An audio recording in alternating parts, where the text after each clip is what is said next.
எல்லாத்துக்கும் வணக்கமுங்க. பல்லடத்துலேருந்து திருச்சியூர் ரோட்டில் இந்த அபூர்வ ஹோட்டல் பக்கத்தில் பண்ணை நிலங்களாக 4 சைட் பிரிச்சுருக்காங்க.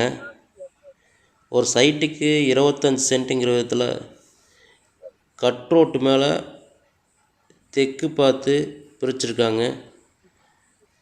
நல்லா சுற்றியுமே இயற்கை பசுமையான ஏரியா தாங்க.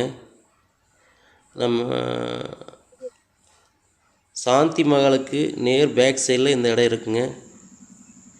இந்த கட்டோட்டு மேலே இந்த சுற்றி வர ஃபென்சிங் போட்டு வச்சுருக்காங்க. திருப்பூர்லேருந்து ஒரு 15 கிலோமீட்டருக்குள்ளே தான் வருங்க. சுற்றி வராமல் நல்லா இயற்கையான இடம் தாங்க. உங்களுக்கு வீடு கட்டுறதுக்கு அல்லது தொழில் எதுவும் பண்ணுற மாதிரி இருந்தாலும் நல்ல இடம் தாங்க. ஒரு சென்ட்டு 2 லட்ச ரூபா சொல்கிறாங்க. நேரில் வந்து பாருங்கள். இடம் பிடிச்சிருந்தா விலை அனுசரித்து பேசி வாங்கி தர்றேங்க. இடம் தெளிவாக இருக்குங்க. நன்றிங்கண்ணா.